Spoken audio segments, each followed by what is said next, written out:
اسلام میں عورت کا مقام، قسط نمبر 31، سماعت فرمائیں۔ رابعہ بصریہ کا ایک مقام۔ اچھا، اسی طرح اگر آپ دوسری طرف بھی آئیں گے تو جیسے مردوں میں خطیب پیدا ہوئے ہیں اسی طرح عورتوں میں بھی خطیب پیدا ہوئے۔ بی بی اسماء بنت یزید السکن جو ہے وہ خطیبۃ النساء ہے، حضور نے ان کو لقب دیا خطیبۃ النساء۔ یعنی آپ اسلام کی پہلو سے دیکھیں کہ اللہ نے عورت کو کتنی بڑی عظمتوں سے نوازا ہے، اور پھر بھی الزام ہم پہ ہے کہ جی مسلمان عورت کو کچھ نہیں سمجھتے، اس کو حقوق انسانی نہیں دیتے، اس کو آزاد نہیں کرتے، اس کو برقعے میں جکڑنا چاہتے ہیں، اس کو پنجرے میں قید کرنا چاہتے ہیں، اس کے باہر نکلنے میں پابندی ہے۔ اللہ نے جو اس کو بیوٹی دی ہے وہ دکھانی چاہیے لوگوں کو۔ یہ مولوی عجیب پاگل ہیں، اس پہ پردے ڈالتے ہیں۔ اب اندازہ کریں، سوچ کا اندازہ کریں، فکر کا اندازہ۔ مجھے خود کینیڈا میں میرے خاندان ہیں، بہت بڑا خاندان ہے، ان کی فیملی کے کچھ عورتیں جو تھیں تو وہ ہاتھ ملانے کے لیے آگے بڑھی، میں نے ہاتھ نہیں دیا، تو کہا کہ مکی صاحب دیکھیں، ایک تو آپ ہمارے عزیز۔ میں نے کہا جی بالکل میری گناہ ہے، غلطی ہے کہ میں آپ کا عزیز ہوں، تو یہ اللہ کی مرضی۔ اور دوسری بات یہ ہے، انہوں نے کہا کہ میرا ہاتھ بالکل صاف ہے، بالکل گندے نہیں، میں نے ابھی صابن سے دھوئے، شیمپو کر کے نکلی ہوں، کیا آپ کے ہاتھ کو کیا لگ جائے گا؟ میں نے کہا خدا کی بندگی، اگر یہ دو تاریں ملا دو تو پھر کیا ہوتا ہے؟ جی کرنٹ بنتا ہے۔ میں نے کہا یہی اللہ نے منع کیا کہ جب آپ کا ہاتھ مجھے لگے گا تو یا میرا یا آپ کا کوئی نہ کوئی کرنٹ تو لگے گا، جلے گا، کوئی دو میں سے کوئی جلے گا ضرور۔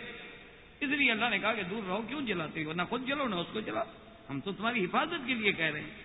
تو بہرحال کہنے کا مقصد یہ تھا کہ اسلام نے عورت کو جو مقام دیا، لیکن خدا کے لیے اس کو سمجھیں۔ ام کلثوم بنت علی کی میں بات کر رہا تھا، یہ حضرت بی بی فاطمہ کی اولاد رضی اللہ تعالی عنہ۔ سیدنا عمر رضی اللہ تعالی عنہ انہوں نے حضرت علی کو خطبے کی دعوت دی اور حاضر ہوئے کہ میں آپ کی بیٹی سے شادی کرنا چاہتا ہوں۔ تو حضرت علی رضی اللہ تعالیٰ نے فرمایا کہ مجھے سوچنے دیں، میں کچھ فکر کر لوں، اور مجھے کوئی بات نہیں، آپ سے بڑا کون ہو سکتا؟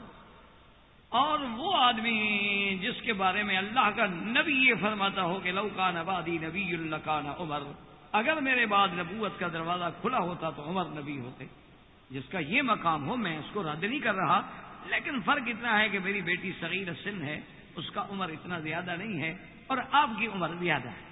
صرف ایک بات پہ مجھے اعتراض ہے، اس لیے مجھے موقع دیں کہ میں مشورہ کروں۔ حضرت عمر نے کہا رضی اللہ تعالی عنہ انہوں نے کہا کہ سیدنا علی، بات یہ ہے کہ بات عمر کی نہیں، بات سن کی نہیں، بات صرف اتنی ہے کہ میں چاہتا ہوں کہ کسی طرح نسب رسول سے میرا رشتہ جڑ جائے، میری صرف ایک تمنا ہے، بس یہ سوچ، ورنہ اللہ کا شکر ہے آپ کی بیٹی کے لیے بھی ہزاروں رشتے مل سکتے ہیں، اور عمر بھی اس وقت امیر المومنین ہے، میں بھی اگر چاہوں تو بڑے سے بڑے قبیلے کی گھر سے بیٹی سے شادی کر سکتا ہوں، لیکن یہ بات نہیں ہے۔ میری تو تمنا یہ ہے نا کہ آپ کی بیٹی جو ہے وہ بیٹی ہے فاطمہ کی، اور فاطمہ بیٹی ہے محمد الرسول اللہ کی، تو حضور کے نسب سے کچھ میرا ایک رشتہ مزید مضبوط ہو جائے، ورنہ قریش تو ہم بھی ہیں، حضرت عمر جو ہیں وہ بھی تو خطاب کے بیٹے۔ تو حضرت علی کے ساتھ دوسری بات حضرت عمر نے کی کہ یا علی، ایک بات یاد رکھیں کہ میں جو آپ کی بیٹی کو عزت دوں گا اور احترام دوں گا کہ شاید کوئی دوسرا نہ دے سکے۔ تو میں نے کہا کہ ٹھیک ہے، میں سوچ کے جواب دوں گا۔ بہرحال سوچ کے جواب دیا، اللہ کو منظور یہ تھا کہ حضرت عمر کا رشتہ قبول ہو، اور پھر حضرت عمر رضی اللہ تعالیٰ عنہ کو اللہ نے ان سے اولاد بھی عطا فرمائی، اور پہلے بیٹے کا نام جو ہے اس کا نام ہی عمر الاکبر رکھا گیا، بی بی ام کلثوم کے بدلے۔ اب آپ اندازہ کریں اس کی عظمت کا کہ ایک دن سیدنا عمر رضی اللہ تعالیٰ عنہ گشت پہ ہیں، گشت پہ آپ پھر رہے ہیں احوال کو معلومات کرنے کے لیے کہ کیا رعایا کو کوئی تکلیف تو نہیں ہے۔ تو راستے میں آپ جا رہے ہیں مدینہ منورہ کے باہر، دیکھتے ہیں کہ ایک خیمہ لگا ہوا ہے، اور اس کے باہر ایک بدو بیٹھا ہوا ہے، اور بہت ہی پریشان ہے، اور آگ جل رہی ہے، اور اکیلا ہے، اور مسافر ہے۔ حضرت عمر گئے، السلام علیکم کیا، پوچھا بھائی کیا بات ہے، خیر تو کہا میں مسافر ہوں، اور اتفاق کی بات یہ ہے کہ میرے گھر میں ولادت متوقع ہے، میری بیوی جو ہے وہ حاملہ ہے، اور اس بیچاری کو دردیں جو ہیں وہ شروع ہو چکی ہیں، اور میں سفر میں، تو اس لیے میں پریشان ہوں کہ میں کہاں سے قابلہ اور دائیا کو لے آؤں، دایا ڈھونڈ کے لے آؤں، اور ولادت کا کیا ہوگا، اور بچے کی ولادت کے بعد پھر اس عورت کا سنبھالنا۔ تو حضرت عمر نے اس کو یہ نہیں بتایا کہ میں کون ہوں. کہا کہ اچھا آپ بیٹھیں، میں شہر جاتا ہوں بھائی اور کوشش کرتا ہوں کہ کوئی عورت مل جائے. اب حضرت عمر تو امیر المومنین ہیں، یعنی وہ حکم دے سکتے تھے کہ فلاں دایا کو بھجوا دیا جائے، کوئی مسئلہ نہیں.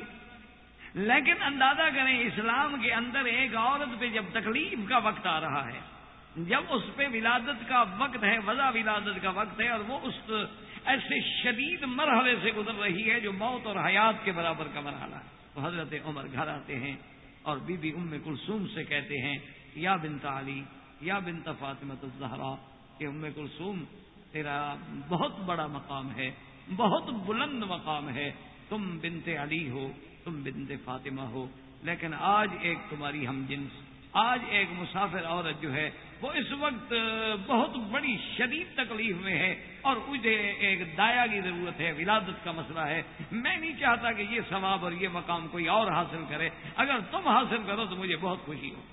یعنی اسلام میں کتنا عجب ہے کہ امیر المومنین چاہتا ہے، جو خاتون اول ہے، ملکہ ہے گویا، وہ کہتا ہے کہ تم یہ خدمت کرو. تو بی بی ام کلثوم نے کہا کہ مرحبا یا امیر المؤمنین، مرحبا، میں خوش آمدید کہتی ہوں اس بات کو، آپ 2 منٹ صبر کریں تاکہ میں ضرورت کی چیزیں. تو بی بی صاحبہ نے اس وقت کچھ کپڑا، کچھ کپاس، کچھ چیزیں، کچھ گھی، کچھ کھانے کی چیزیں، کچھ سارا جو کچھ کر سکتی تھی وہ سارا لے کے بی بی صاحبہ وہاں پہنچی، خیمے میں داخل ہو گئی. اور آج امیں ہیں، یعنی بنت علی ہے اور بنت فاطمہ ہے، لیکن ایک عورت کے لیے دایا کے فرائض انجام دے. اسلام میں اگر ایک عورت کی عزت و مرتبہ نہ ہوتا، تکلیف حضرت کہتے جاؤ دفع کرو، کیا ہمیں کیا ہے، ہماری کوئی ذمہ داری، ہسپتال ہے ہمارے پاس. حضرت علی رضی اللہ، حضرت عمر باہر بیٹھے ہیں، وہ بدو بھی باہر بیٹھے ہیں، آگ پہ بیٹھے ہیں، دور بیٹھے ہیں. اتنی دیر میں جب اللہ نے اس کو بچہ عطا فرما دیا، ولادت ہو گئی، خیر سے ولادت ہو گئی، طبیعی ولادت ہو گئی، سارا کچھ بی بی ام کلثوم نے سنبھال لیا اور اطمینان کے بعد خیمے پہ آئیں اور خیمے سے گردن نکال کے کہا کہ ابشر اخاک یا امیر المؤمنین، کہ اپنے بھائی کو مبارک دے دو، اللہ نے اس کو بیٹا دیا ہے امیر المؤمنین. تو وہ بندہ گھبرایا کہ امیر المؤمنین، اس نے کہا کہ من انت؟ قال انا عمر. انہوں نے کہا کہ اندر کون ہے؟ اس نے کہا زوجتی، میں عمر ہوں، میری بیوی ہے. فبقا، وہ عربی رو پڑا اور کہنے لگا کہ حضرت آپ نے اتنی تکلیف فرمائی. فرمایا بھائی تکلیف کی کیا بات ہے، ایک بہن اگر مصیبت میں مبتلا ہے اور دوسری بہن نے آگے اس کی مدد کر دی ہے تو اس میں تو ہمارے لیے اجر ہے، اس میں تو ہمارے لیے ثواب ہے کہ یہ موقع بھی کبھی میری بیوی کو ملتا کہ وہ کسی عورت کی دایا بن کے جاتی اور ولادت میں مدد کرتی. یہ ثواب حاصل کرنے کا تصور بھی ہم نہیں کر سکتے تھے. کسی کو ضرورت تھی کہ حضرت عمر کو آ کے کہے کہ اپنی بیوی کو میرے گھر بھیجو دایا بنا کر، کہ جب وہ امیر المومنین ہو، جس سے کیسر اور کس طرح کانپتے ہوں. تو فرمایا یہ تو اللہ نے ہمارے لیے اجر کا ذریعہ بنایا. تو حضرت ام کلثوم واپس آئیں رضی اللہ تعالی عنہا وارضاہا، اللہ نے ان کو اس عظمتوں سے نوازا.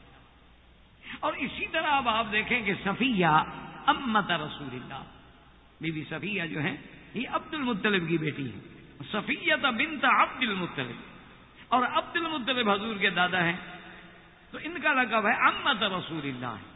امت رسول اللہ صلی اللہ علیہ وسلم، اللہ نے ان کو اتنا بڑا مقام دیا تھا، ان کو اتنی بڑی عزت و عظمتوں سے نوازا تھا، اتنی شجاعت سے نوازا تھا کہ اب دیکھیں ایک عورت کا کردار، ایک عورت کا مقام، کہ عورت کیسے مجاہدہ. بی بی صفیہ رضی اللہ تعالی عنہا ساری زندگی حضور سے پیار کرتی، حضور سے بے انتہا محبت، اور ہونی چاہیے، وہ امت رسول اللہ ہے. حضور ان کے لیے ایسے ہیں جیسے بیٹے ہوں، حضور ان کے لیے ایسے ہیں جیسے اولاد ہوں. انہوں نے تو حضور کی ولادت دیکھی، بچپن دیکھا، حضور صلی اللہ علیہ وسلم کی جوانی دیکھی، پھر حضور صلی اللہ علیہ وسلم کا مقام بعثت دیکھا، پھر حضور کو امتحانوں سے گزرتے دیکھا، پھر حضور صلی اللہ علیہ وسلم کو ہجرت پہ جاتے دیکھا، پھر حضور صلی اللہ علیہ وسلم کے مرتبے کو بلند ہوتے ہوئے دیکھا، اور پھر مقام احد میں، جبل احد میں جب جنگ ہو رہی ہے تو آپ اندازہ کریں کہ یہ بی بی صفیہ جو ہیں رضی اللہ تعالی عنہا باقاعدہ اپنے ہاتھ میں نیزہ پکڑ کے کھڑی ہیں، یدافع عن رسول اللہ، حضور کے دشمنوں کو حضور سے دفع کر رہی ہیں، جنگ لڑ رہی ہیں، مجاہدہ ہے. اور اگر کوئی مسلمان بیچارہ شکست کھا کے بھاگتا ہے تو اس کو ڈانٹتی ہے، کہاں بھاگ رہے ہو، اللہ کے رسول کو چھوڑ کے جا رہے ہو. اب جناب اسی میدان جنگ میں بی بی صفیہ کو اطلاع ملتی ہے، اندازہ کریں کہ بی بی صفیہ رضی اللہ تعالیٰ عنہ کو اسی میدان جنگ میں، اسی میدان احد میں اطلاع ملتی ہے کہ قتل حمزہ رضی اللہ تعالیٰ عنہ، کہ سیدنا حمزہ ان کے بھائی تھے، کہ سیدنا حمزہ رضی اللہ تعالیٰ عنہ صرف یہ نہیں کہ قتل ہو گیا، مسلا بھی، ان کو ٹکڑے ٹکڑے کیا گیا، مسلا کیا گیا، حضرت حمزہ کو ٹکڑے کیا گیا، آپ کا پیٹ مبارک چاک کیا گیا، اور وحشی نے آپ کا کلیجہ مبارک نکالا ہے۔ حضور صلی اللہ علیہ وسلم کو خبر لگی، آپ نے اسی وقت حکم دیا، اپنے خادم کو بھیجا کہ بی بی صفیہ کو کہو کہ ارجعی الی المدینہ، جاؤ مدینے میں واپس چلی جاؤ۔ تو جب حضرت انس یہ اطلاع دینے آئے تو بی بی صفیہ نے کہا کہ حضور اسی لیے مجھے کہہ رہے ہیں کہ شاید لا اصبر علی قتل حمزہ، کہ شاید میں حمزہ کے قتل پہ صبر نہ کر سکوں، میں اللہ کے ہر فیصلے پہ راضی ہوں۔ حضور کی خدمت میں کہ یا رسول اللہ انہ قتل فی سبیل اللہ، حضرت حمزہ اللہ کے راستے میں شہید ہو گیا، فکر کی کیا بات؟ تو حضور نے فرمایا کہ اب تو میدان جنگ میں رہ سکتی ہے۔ حضور کا خیال تھا نا بی بی عورت ہے، پریشان ہو جائے گی کہ بھائی کے ساتھ اتنا بڑا ظلم ہے، لیکن مقام صبر ہے اس مجاہدہ کے، کہ فرمایا کوئی بات ہی نہیں، اللہ نے لینا تھا، اللہ نے دینا تھا، اللہ نے لے لیا۔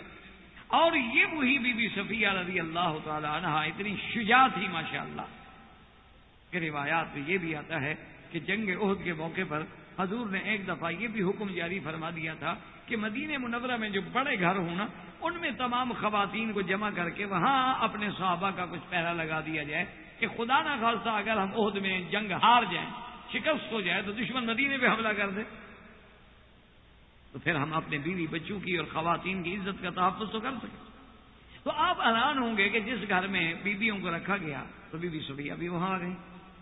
اچھا، تھوڑی دیر کے بعد بی بی صفیہ کی نظر پڑی کہ ایک آدمی ہے اور اسی گلی میں بار بار آتا ہے اور دور کھڑے ہو کے نظر ڈالتا ہے اور دیکھتا ہے۔ اچھا، حضرت حسان اس وقت موجود تھے دروازے پہ، جو شاعر رسول اللہ ہیں، بہت بڑے شاعر تھے حضور کی مدح کرنے والے، وہ بھی کھڑے ہوئے ہیں۔ تو بی بی نے حضرت حسان کو بلایا اور کہا کہ حسان، بہت دور ایک آدمی چھپا ہوا ہے گلی میں، یہ لازماً یہودی ہے اور یہ ہمارے معلومات حاصل کر، اللہ کے بندے تم اس کو پکڑو مارو۔ تو حضرت حسان نے کہا کہ بی بی صفیہ جانتی ہو کہ لست بہذا، میں تو اس میدان کا مرد ہی نہیں ہوں، میں تو شاعر آدمی ہوں، شاعر شعر کہہ سکتا ہوں، بندے کو نہیں مار سکتا، میں نہیں لڑ سکتا۔ خدا کے بندے، مرد آدمی ہو تمہیں ہو کیا گیا ہے بھائی؟ انہوں نے کہا بی بی یہ میرے بس کی بات۔ تو بی بی صفیہ نے کہا کہ اچھا ٹھیک ہے۔ تو بی بی صفیہ کے پاس کوئی ہتھیار نہیں تھا اس وقت، تو انہوں نے یہ کیا کہ اندر دیکھا تو ایک خیمے کی لکڑی پڑی تھی، یہ خیمے لگاتے ہیں اندر بھی ہم لکڑی دیتی ہیں، تو بی بی صفیہ جو تھی وہ لکڑی پکڑ کے دروازے کے قریب کھڑی ہو گئی اور انتظار میں رہی، اور جو ہی وہ یہودی گزرا نا جی، بس ایک لاٹھی ماری اس کے سر پہ، وہ ایک سے ہی مر گیا۔ اس لیے کتابوں میں ہے کہ اول امرأۃ الذی قتلت رجلا، کہ پہلی عورت جس نے دشمن کا مرد مار دیا، مجاہدہ ہے۔ اچھا، وہ مر گیا تو بی بی اطمینان سے باہر اندر آئی واپس، اور پھر آگے حضرت حسان سے کہا کہ بابا بات سنو، حضور کا فرمان ہے کہ جو کسی کافر کو قتل کرے گا تو اس کا جو مال ہوتا ہے، اس کا لباس ہوتا ہے، سلوس اس کا ہوتا ہے، وہ تو جا کے تم وصول کر لو۔ تو اس نے کہا بات یہ ہے بی بی صاحب، میں تو جاتے ہوئے بھی ڈرتا ہوں۔ انہوں نے کہا وہ مر گیا اللہ کا بندہ، تو کیسے ڈرتے ہو تم؟ انہوں نے کہا بہرحال مجھے سلب چھلبنی چاہیے، میں نے قتل تھوڑا کیا ہے کہ میں دے دوں، میں نے تو قتل ہی نہیں کیا، یہ تو اس کا حق ہے نا جس نے قتل کیا ہو۔ تو اللہ تبارک و تعالی نے بی بی صفیہ کو یہ عظمتیں اور مقام عطا فرمایا۔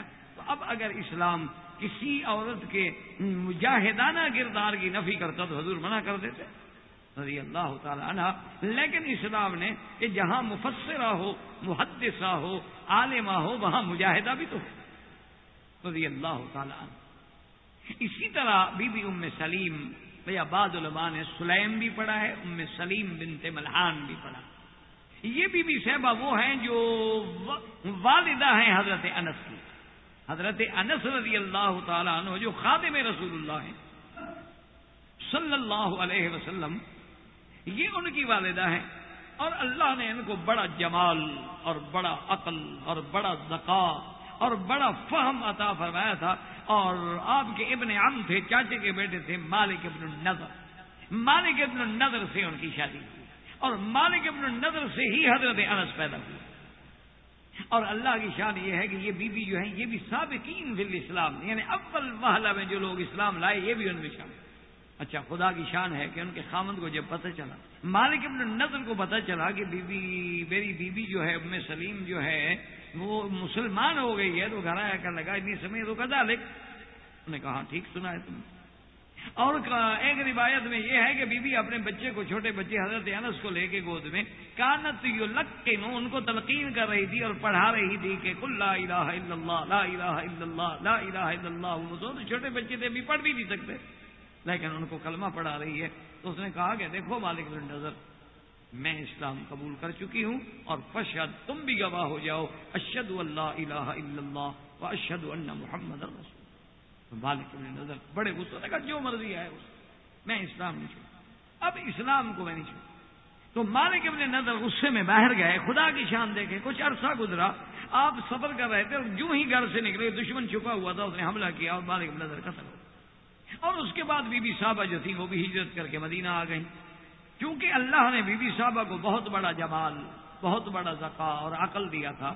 تو حضرت ابو طلحہ نے جا کے پیغام دیا، انہوں نے کہا کہ ام سلیم مہربانی کرو، اب تم بیوہ ہو گئی ہو، عدت سے گزر گئی ہو، کافی عرصہ ہو گیا ہے، اور ایک جوان عورت کا بغیر شادی کے رہنا اسلام اچھا نہیں سمجھتا، تو میں تم سے شادی کرنا چاہتا ہوں، شادی کر لو، اور یہ بھی میں تمہیں کھلی چھٹی دیتا ہوں کہ مہر میں کیا مانگنا چاہتی ہو، اللہ نے مجھے بہت کچھ دیا۔ تو بی بی سلیم، ام سلیم جو ہے بنت ملحان مسکرائی اور کہنے لگی ابو طلحہ میں تم سے شادی نہیں کر سکتی۔ اس نے کہا وجہ کیا ہے؟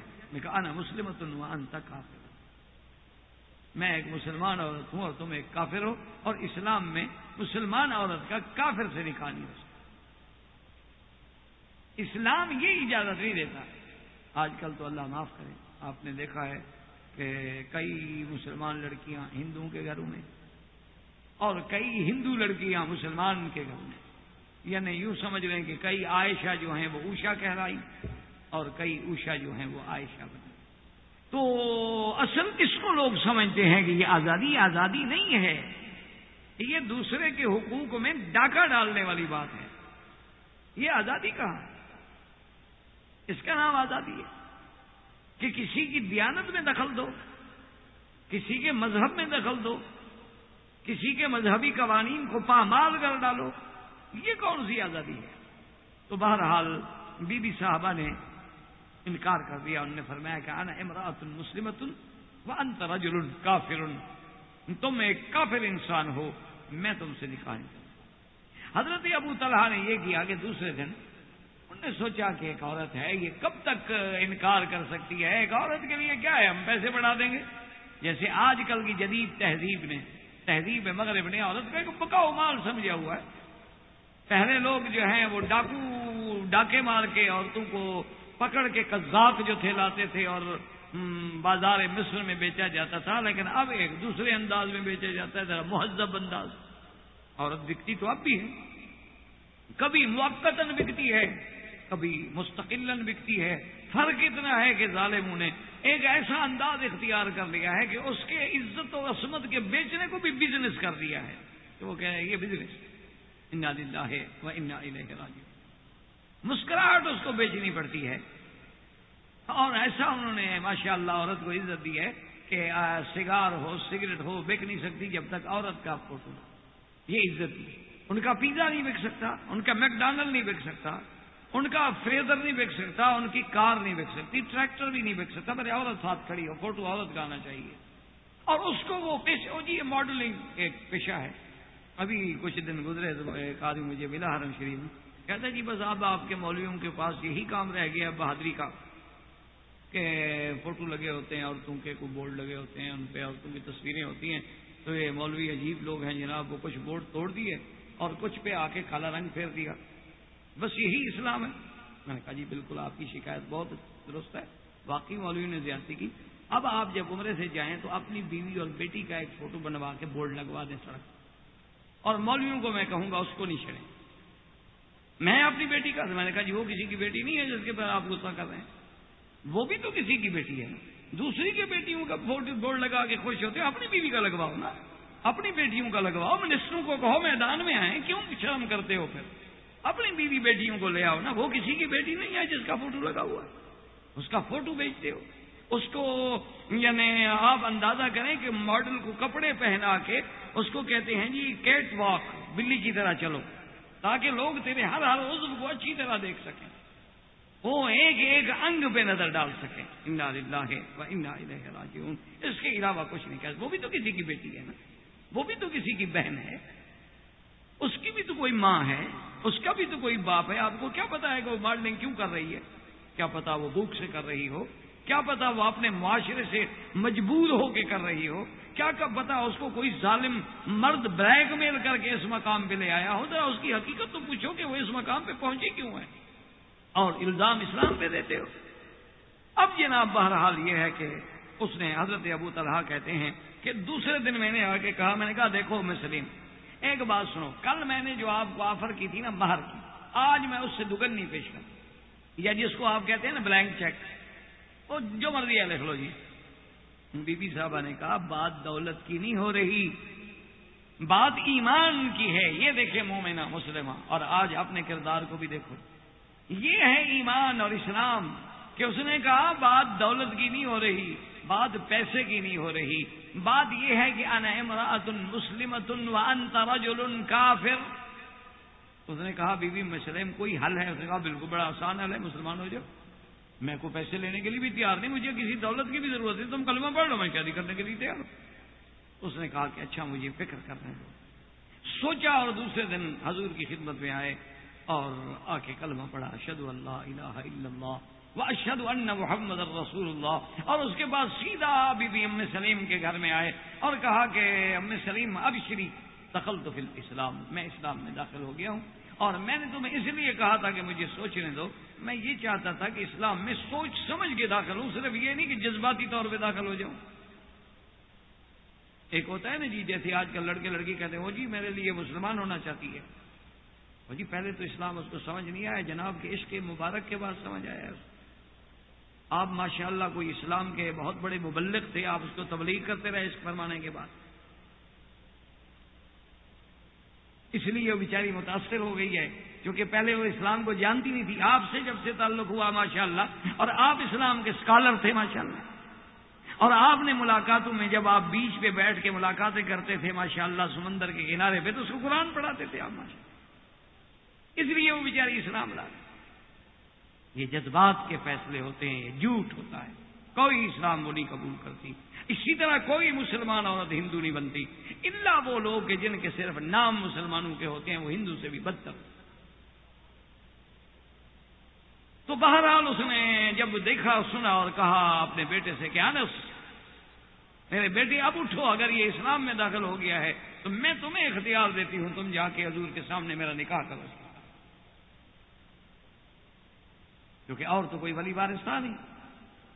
تو بہرحال حضرت ابو طلحہ سے اس کا نکاح ہونے کے بعد مدینے میں جو بیر روحابی ہے، اسی کو بیر روحا بھی کہتے ہیں، کہ بہت بڑا کنواں تھا، بہت میٹھا تھا اور بہت عجیب پانی تھا اس کا۔ اور یہ جو تھا ابو طلحہ رضی اللہ تعالی نے خریدا ہوا تھا، حضور کی خدمت میں آئے تو حضور یہی آیت پڑھ رہے ہیں، لن تنالوا البر حتى تنفقوا مما تحبون۔ اگر مقام عظمتوں کو حاصل کرنا ہے تو اپنے محبوب چیز کو اللہ کے راستے میں خرچ کرو۔ تو حضرت ابو طلحہ کہتے ہیں یا رسول اللہ، میری سب سے محبوب جائیداد جو ہے بے روحا ہے، وانی تصدقت فی سبیل اللہ، میں اللہ کے راستے میں دیتا ہوں۔ حضور نے فرمایا بخن بخن، واہ واہ بھی تیری بے، واہ واہ تیری کامیابی، کیا تم نے سودا کیا۔ اور یہ وہ مرا ہے مسلمہ۔ حالانکہ دیکھیں آج اگر عورت دیکھے کہ میرا خاوند جو ہے اپنی جائیداد جو ہے دین کے کاموں میں لگا رہا ہے، جو کہ آج عورت ماشاءاللہ جی آزاد ہے نا، پڑھی لکھی ہے، تعلیم یافتہ ہے، پہلے تو بیچاری پڑھی لکھی نہیں تھا، تو آج باقاعدہ وہ کورٹ میں چلی جاتی ہیں، جی والد صاحب ہمارے پاگل ہو گئے ہیں، مسجدیں بنا رہے ہیں، مدرسے بنا رہے ہیں، تاکہ جب مر جائیں تو اولاد کے لیے کوئی جائیداد نہ ہو، تو مہربانی کر کے ان کے اس تصرف پہ قدغن لگایا جائے۔ اور مجسٹریٹ اسی وقت حکم امتناعی جاری کرتے ہیں کہ جناب یہ کوئی سودا نہیں کر سکتا۔ لیکن جناب یہی ابو طلحہ رضی اللہ تعالی عنہ جب واپس آتے ہیں تو اپنی بیوی سے جب ذکر کرتے ہیں کہ میں نے وہ جائیداد جو تھی اپنے خیرات کر دی، حضور نے کہا خیرات ایسا کرو کہ رشتہ داروں میں تقسیم کرو۔ تو کہتی ہے کہ ابو طلحہ تجھے مبارک ہو، تجھے مبارک ہو، تم نے بہت بڑا قدم اٹھایا ہے کہ قرآن کی آیت پہ سن پہ سب سے پہلے عمل کرنے والوں میں شامل ہو۔ تو یہ بھی وہی بی بی ام سلیم ہیں، ام سلیم بنت ملحان والد انس رضی اللہ تعالی عنہ، حضرت انس جو خادم رسول اللہ صلی اللہ علیہ وعلی آلہ واصحابہ وسلم تسلیما کثیرا کثیرا ہیں، اور یہی وہ بی بی ام سلیم ہیں جن کے معرکے، جن کی قربانیاں، جن کا جہاد اور جن کی عظمتوں کی پوری تاریخ اسلام گواہ ہے۔ لیکن خدا کرے کہ ہمیں ہیرے اور پتھر میں فرق کرنے کی اللہ توفیق عطا فرمائے، کہ ہمیں حق و باطل کے سمجھنے کی توفیق عطا فرمائے، ہمیں صحیح معنوں میں ستاروں کے چمکنے کی اور آتش بازی کی پھول جھڑیوں میں فرق کرنے کی توفیق عطا فرمائے۔ وما علینا الا البلاغ وآخر دعوانا ان الحمد للہ رب العالمین۔ باللہ وکفا والصلاة والسلام علی خاتم الانبیاء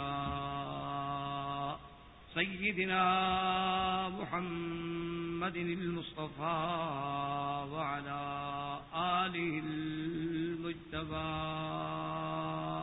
برادران اسلام، واجب الاحترام بزرگوں، دوستوں، بھائیوں، عزیز نوجوانوں، الحمدللہ دروس قرآن فضیلت امرات مسلمہ کے بارے میں جو اللہ کی توفیق سے جاری ہیں، اس ضمن میں اللہ تبارک و تعالی نے جو اپنی مخلوق کے لیے، انسانوں کے بقائے نسل کے لیے، انسانوں کے طہارت نسب کے لیے، انسانوں کو ظاہری اور باطنی پاکیزہ رکھنے کے لیے جو احکام نکاح جاری فرمائے ہیں، اور اس کے بعد پھر طلاق، یہ ایک ایسا عظیم جامع معنی کامل مکمل نظام ہے جس کی کوئی دنیا متبادل پیش نہیں کر سکتی۔ جیسا کہ آپ پڑھ چکے ہیں یا سن چکے ہیں کہ رومی یعنی رومن لاز میں تو شوہر کو یہ حق ہوتا تھا کہ اگر وہ چاہے یعنی کسی حال میں ناراض ہو جائے تو اپنی بیوی کو قتل کرنے کا بھی حق ہے، اس کے خلاف کوئی کارروائی نہیں ہو سکتی۔ اسی طرح یہودیت دیکھ لیں، ان کے نزدیک بھی عورت جو ہے ایک نجس چیز ہے، ناپاک چیز، اور اس سے وہ اتنی یعنی اس کے ایام حیض میں، نفاس میں اتنی دور ہوتے ہیں کہ اس کا کھانا پینا، برتن، ہر چیز الگ، معاشرے سے کاٹ۔ اسی طرح آپ نصرانیوں کی کتابیں دیکھیں، مسیحیوں کی کتابیں دیکھیں، وہ بھی انسان حیران ہوتا ہے، کبھی وہ کہتے ہیں کہ پتہ نہیں یہ عورت انسان بھی ہے یا نہیں، اس میں روح بھی ہے کہ نہیں، کیا ہم اس کو انسان سمجھیں؟ یہ تو برائیوں کا ایک مجسمہ ہے۔ اسی طرح جاہلیت میں آپ دیکھیں کہ جب چاہیں لڑکی کو قتل کر دیں، لڑکی کو زندہ دفن کر دیں، کوئی جرم نہیں، کوئی پوچھنے والا نہیں۔ بیوی پر غصہ آئے، معمولی سے الزام میں قتل کر دیں، کوئی پوچھنے والا نہیں۔ اسی طرح آج جو اپنے آپ کو یورپ یا مشرق جو اپنے آپ کو بہت بڑا یعنی ترقی یافتہ، ترقی پذیر ممالک میں سے اپنے آپ کو شمار کرتے ہیں، جن کو اپنی قوت پہ، طاقت پہ، کلچر پہ، ثقافت پہ ناز ہے، جو حقوق انسانی کے سب سے بڑے چیمپئن ہیں، جو آزادی نسواں کے سب سے بڑے علمبردار ہیں، ان کے ہاں دیکھ لیں کہ کیا عورت کے تحفظ کے لیے کوئی قانون ہے؟ یعنی آپ پوری یہ محض اعتراض نہیں، بلکہ آپ جب اپنے ملکوں میں جائیں تو آپ کے جو لوگ قانونی ماہرین ہیں، آپ ان سے پوچھیں کہ کیا ان کے نزدیک عورت کا کوئی مقام، کوئی تحفظ، کوئی اس کی عزت و عصمت کا خیال، بس انہوں نے ایک آزادی اس قسم کی دے دی ہے کہ کوئی عورت کو مرد بنا دیا ہے۔ جتنے حقوق ہیں وہ اس کو بحیثیت ایک مرد کے دے رہے ہیں، بحیثیت ایک عورت کے نہیں۔ اسی طرح ان کے نزدیک جو نعوذ باللہ معاشرے میں فسق و فجور کی انتہا ہو گئی ہے، کھلے عام بے حیائی ہے، فحاشی ہے، عریانی ہے، اختلاط ہے، اس کا نتیجہ یہ نکلا ہے کہ لاکھوں، ایک دو نہیں، لاکھوں کنواری مائیں یعنی شادی نہیں ہوئی اور ماں بن گئی، اسی طرح لاکھوں لڑکے یعنی آپ حیران ہوں گے کہ 2-2 سال، 3-3 سال، 4-4 سال فرینڈ کے ساتھ رہ رہی ہے اور کوئی نکاح نہیں، کوئی شادی نہیں، وہ شادی کرنے کے لیے تیار ہی نہیں۔ بھائی تم کیسے رہ رہے ہو؟ فرینڈ ہے، میرا دوست ہے، ہم ایک دوسرے کو سمجھ رہے ہیں، 5-5 سال سے کٹے ہیں، اس کے بعد عورت کا بچہ کیا ہے کہ وہ کیا سمجھ رہا ہے؟ یعنی اندازہ فرمائیں۔